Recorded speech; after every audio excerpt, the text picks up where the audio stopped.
Nobody has figured out AI yet, and while people are innovative and trying things, and plenty of people are trying digital twins, they're utilizing AI internally, I think that a lot of the brands are not there yet.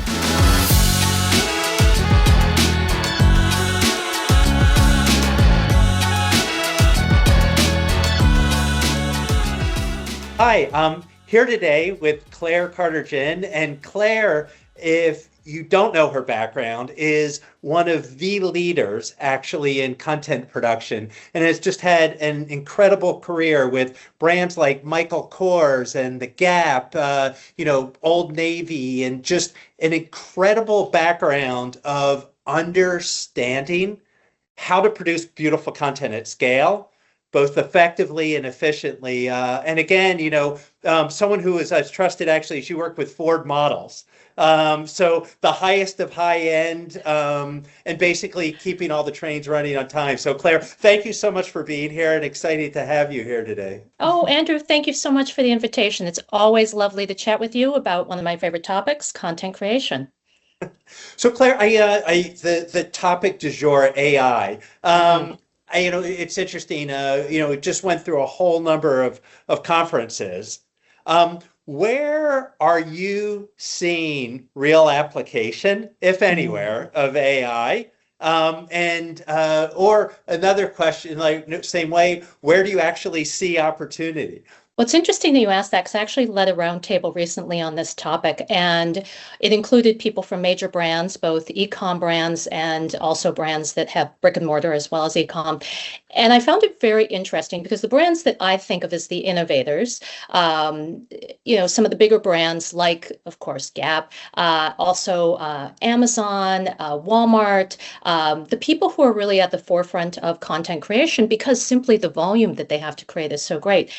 There was some hesitation amongst these bigger brands to jump into it too fast. I think that as we think about things like digital twins, which is where I think a lot of people's minds go immediately, I think we're not there yet for a lot of brands. Now, certainly there are brands that perhaps don't have the audience. There's a level of trust that these bigger brands have with their consumers that some people might feel like if they go to AI models, it doesn't feel quite right. So where I'm seeing the conversation really take place is really about how can we modernize and evolve content creation in-house in a way that is meaningful and impactful, not only for our consumers down the road, but also for our teams.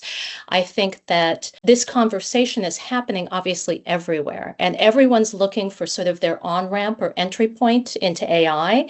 And some of the places I've seen it work or be the most successful, and many people are still in the testing phase, again, are still how do we take creative ops, creative production, and evolve it utilizing AI?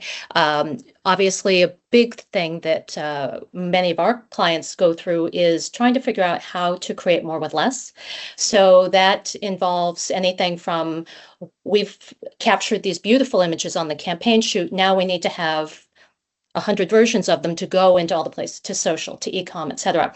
So that is where I'm seeing a real effectiveness with AI, is how do we develop a content ecosystem that moves things forward and enables our creative teams to stay creative and enables our ops teams and production teams to do the most effective work. It isn't about removing people, it's just about evolving what we do, doing it better, and then keeping up with, frankly, content velocity, the amount of content that consumers want to see from us every single day. It was interesting. I was on a panel recently, and there was a leader in the AI space saying that they had a unique font. And they were saying that they can't render it correctly with generative AI 56% of the time, but it was close enough. And it was funny, 30 years in the business, I've never met a client who's like, well, it's close enough to my logo. Right. But would love just to unpack a little bit about what are you seeing in terms of standards and what are the results and what are the fears? Well, I think one of the things I often say to clients is everything needs to start with strategy. So if we are just simply trying to identify and solve one problem, we're never going to have, again, that cohesive vision for how we need to move forward. So if we look at the strategy of the overall business, what is it that we want to achieve? How do we want to achieve it? If it's save money and create more content, enable our teams to work more efficiently, whatever it is, let's be strategic about it. Heidi Thunberg, who's a wonderful woman who's run probably every single creative and content department at Best Buy at some point. One of the things that she did at Best Buy was identified that everyone was struggling with how they were going to do AI, if you will, what they were going to utilize AI for. So she took it upon herself in, all that spare time that everybody seems to have, I'm joking, of course, to put together a task force to basically say, okay, we need someone from creative, from IT, from legal, from PR, from finance, from operations to sit down in a room and decide what's our strategy behind AI. What is our mission around AI? What will we do and not do as far as consumer facing? And once they had that in place, and that was socialized to the whole organization, everybody was on board and everybody understood what the brand stood for as far as how they were going to utilize and basically implement AI. So that meant for the creatives testing.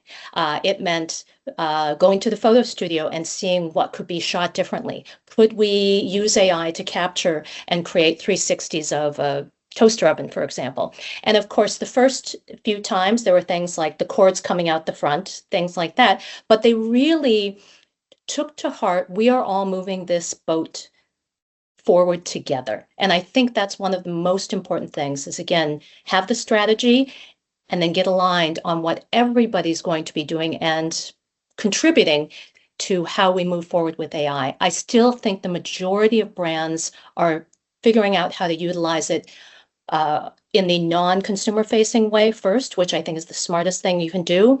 Digital twins may be absolutely captivating, but we're not there yet, in my view. So I love the idea of you had shared with Heidi of doing a little and learning a lot across many people and many functions and actually making it everyone's responsibility versus AI magic from on high. You brought up Absolutely. digital twins twice. I would love for you just to unpack, why advantage of digital twins, why not now, and what are you seeing? It actually reminds me a little bit of when e-com photography kind of kicked in, which is when people started shooting to sell online, and this is obviously some years back.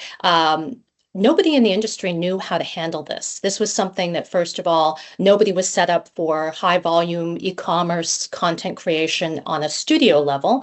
But then also the agencies and the producers had never talked about how this works from a cost standpoint. What are the fees? How long is the usage? So everybody was coming at it from a different perspective. You might book a model that you've used for the campaign, and she would be $10,000 a day for e-commerce. You could book someone who is a bit more lifestyle, and it's a much lower rate.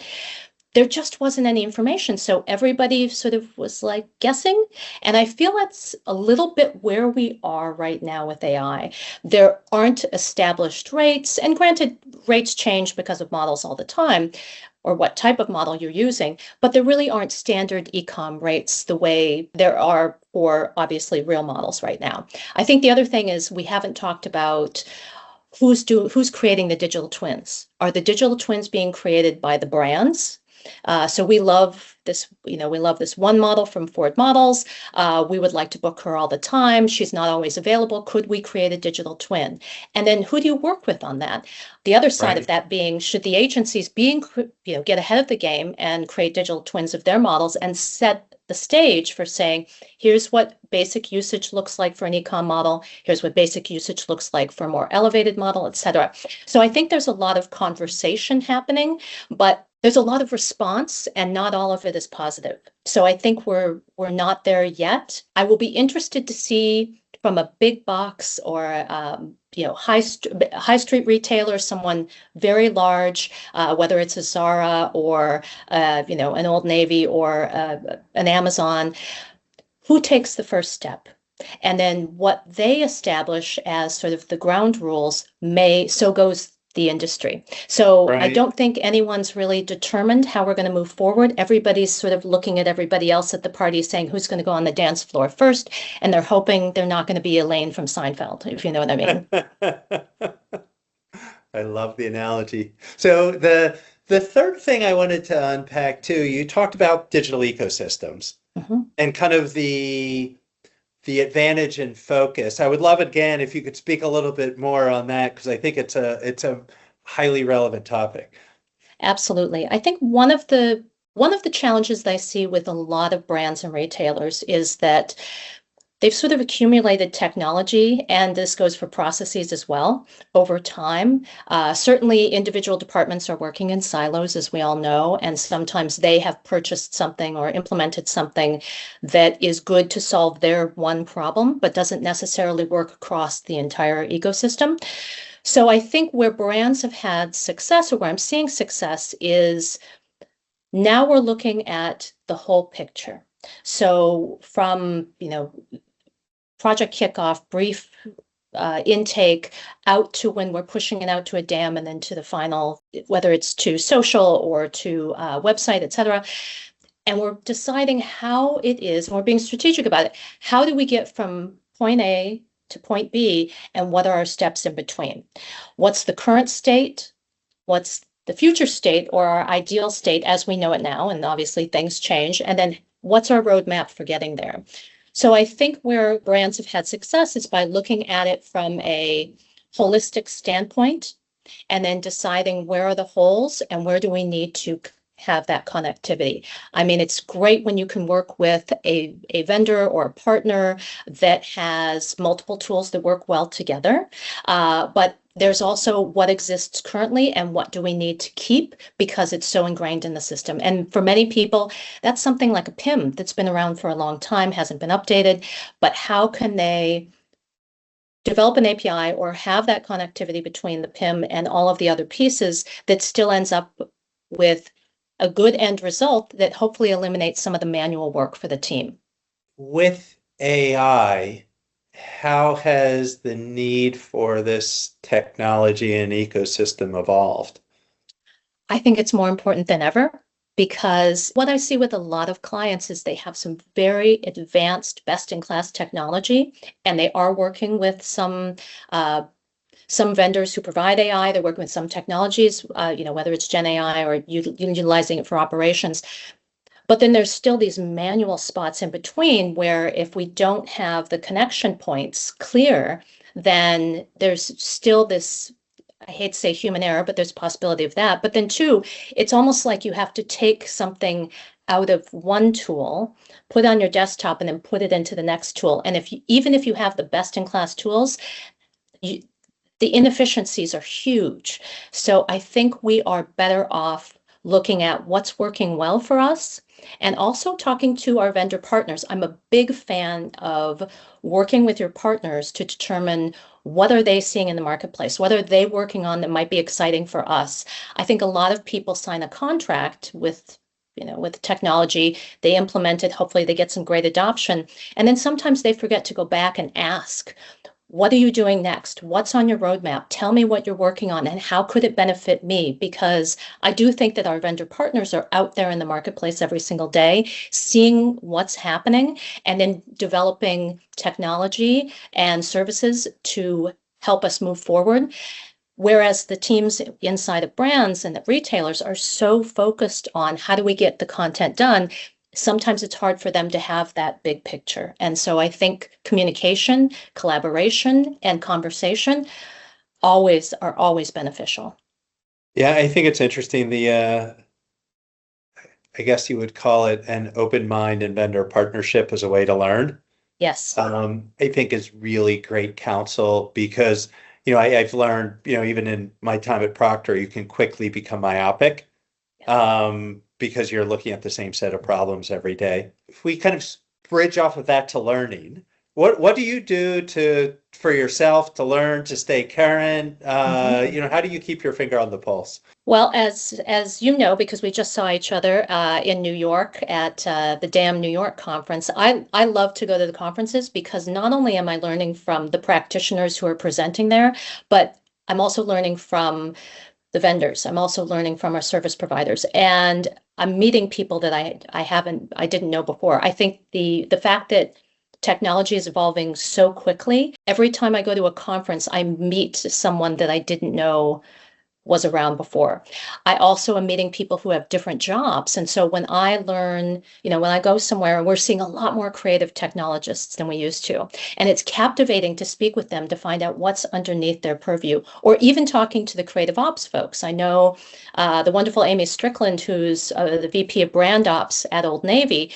Underneath her is creative ops, photo studio, marketing ops, creative technology, project management, so many different Big job. elements. Big job, definitely. Yeah. And so I think that being able to engage in conversation with our community is one of my favorite things. I love to attend a roundtable. I love to do workshops. And then, Andrew, as you know, I'm also the program director for the Rutgers Creative Operations Certificate Program, which launched a couple years ago. And I teach one of the modules. It's a 12-week program. And it's a great way for people it's professional learning. So it's a great way for people who are already in the space to expand their careers, and not just creative folks, but people that come from creative technology, marketing ops, et cetera. So I'm able to share with them. And then I also learn from them, because we're always in discussion about what are their challenges, what are they doing to solve for those, and then working with the collective sort of brain trust of the class to be able to talk about what people have tried that's worked and what we could try next, and give suggestions. So again, that communication, collaboration within our community, that's the way to go. So if I was interested in this, how would I follow up? Well, one, people are obviously welcome to contact me on LinkedIn, and I can get you to the right place. I can also share the URL for the program with you after the fact, and have that somewhere. But Rutgers, it's the Rutgers Professional Development Program, as for creative operations. So if you type in Rutgers Creative Operations in Google, you'll find us. Awesome. So last comment and closing thought. You just went through all these conferences. What was the one big thing you took away of, like, I learned something new and I'm going to do something different? Oh, To put you on the spot question. wow. I think there were two things. One is that creatives and creative ops teams, content creation teams, are more excited about AI than they were a year ago. I think there was a lot more fear a year ago, and now we see how it can benefit all of us. I think as long as we, as I said earlier, take our teams along with us on this journey, we can do this together. I'm a big fan of the teams being able to share and inform us about what could be innovated and what should be innovated, because they're on the front lines doing the work every day and creating this content. So I think that there's an interest in seeing what AI can do for us, to also open up our ability, our team's ability to have more time to do the great work and spend less time on sort of the workflow elements of it. That's one piece. And then the other piece was learning that we're all in pretty much about the same place. Nobody has figured out AI yet. And while people are innovative and trying things, and plenty of people are, trying digital twins, they're utilizing AI internally, I think that a lot of the brands are not there yet. And it was so refreshing to hear from people that they're still dealing with a lot of the same challenges, because it's always nice to know you're not alone when you think I'm the only one who hasn't figured it out yet. It's like, nope, we're all in the same boat. I love that. If I could, just to build on it, one of my other big takeaways is the increased importance of creative ops. It's interesting, having run Leo and other creative agencies, it was like that high-end conceptual creative, obviously still important, but it's interesting. I feel in an AI-enabled world, creative ops, understanding technology, is just going to be a huge source of competitive advantage for companies who can hire those people and deploy them effectively to basically take those big brains and make everything, higher quality, better efficiency, better engagement, more personalization. So, Claire, I loved having you. This was it was a power-packed conversation, but really appreciate your insights. I really appreciate you taking the time. Oh, well, thank you so much for having me, and I look forward to seeing you in New York again soon. I look forward to it as well. Thank you. Take care.